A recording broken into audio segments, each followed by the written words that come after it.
Hello, my name is Dr. Monica Moody Moore, and welcome back to Pivot on Purpose.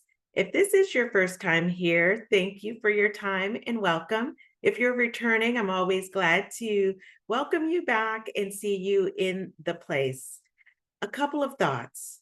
This is a safe space. It's a space for us to learn and grow and go together. So I provide this content to you free of charge so that you can learn industry insights and actually level up your career in line with your desires and actually achieve what you most want. How do we do this work? We do it by video, by writings, by actual application, by executive coaching, and by connecting you to a network of mentors and others that can help you further explore your own traits, skills, and abilities so that you can build your career and pivot on purpose. Today's focus is on the art of storytelling and how to become a better leader through effective storytelling. So often, as leaders, we're called to speak or present or deliver ideas in compelling ways. And yet, how many times have you noticed leaders struggle in this space? It's not enough to just be articulate, as they say. It's about delivering content in a way that not only makes someone want to listen, but that they actually find value in your words, hang on those words to a destination that helps them achieve their best potential. Now, that's a lot. Can language do that much? Well, actually, yes. Language is a way that unifies all of us, not only in our family structure, our community groups, our work life environments, but language not only communicates, it can inspire, increase our elevation and frequency, and actually get us to jump up out of bed and deliver the work product with a new enthusiasm and approach to the effort. Now, I'm not saying any of this is easy, but we can use the art of storytelling to bring our team members along in a way that helps them make their own truth and reality from the work that needs to be done. I'm going to give you a couple of tangible examples. Where do I pull my understanding from? It's not enough that I've gone to some of the best institutions. I don't want you to just trust on that. Yes, I have a doctorate from the University of Pennsylvania, but that's not where I want you to anchor in. It is from the collective, borrowing from information that's shared openly in Harvard Business Review, McKinsey, Korn Ferry, Gallup, Franklin Covey. There's so many resources that are readily available that we can pull from this information. Not only that, but even on the internet with webinars and with YouTube videos that can help you also make your own determinations and to put together your own storyboard in a way that works for you. But I've done a lot of this work for you, but I want to do it with you, is my point. So I encourage you to do your own fact finding and further investigation to pepper what I'm providing you so that you can kind of do something that's very authentic to you.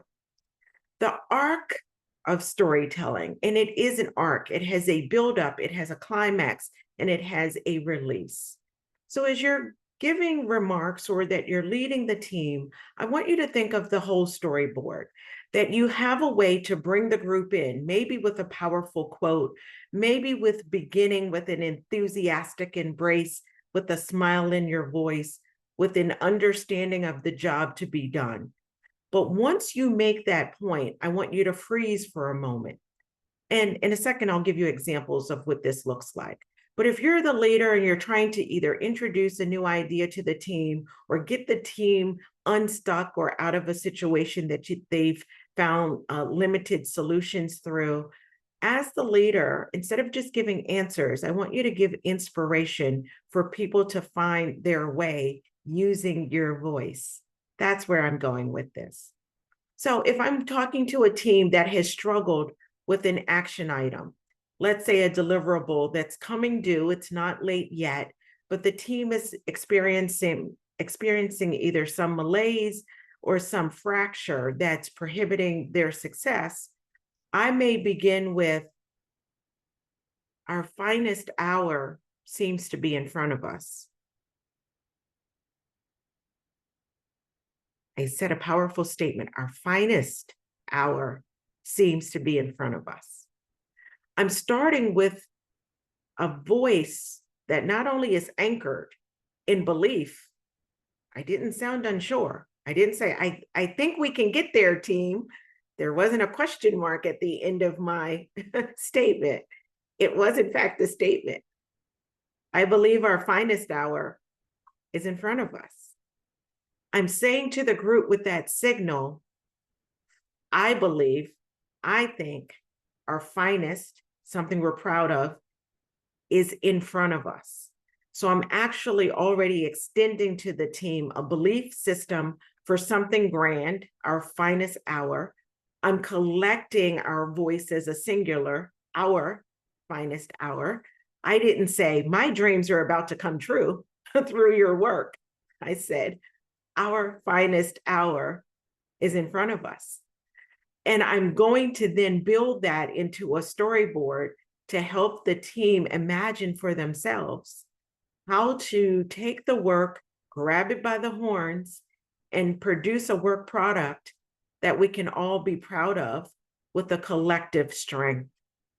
So as the leader, choose your words carefully. Choose them in a way that shows a belief system, that gives agency and inspiration, but then also gives tangible. So as I go further, I would say there are three things, it seems, that are possible for us to use at this time. And I welcome your input on the other ideas that may be missing from this thought. And let's build it together. So I set the tone with, I believe our finest hour is in front of us.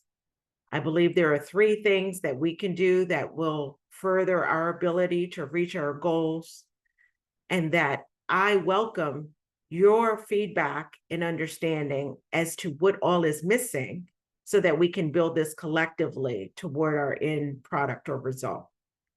Even within that limited example, you can see how I've tried to use not only encouraging and inspirational words, I've also tried to be very tangible and specific.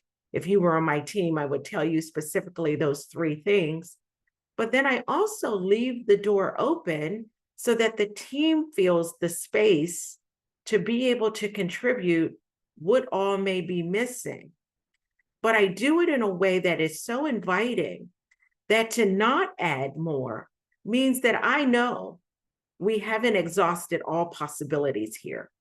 So I would say it in such a way that says to the team, it is important that we find the missing elements to the rest of this story together so that we can actually create something that not only we all believe in, but actually can stick and produce the results that we desire.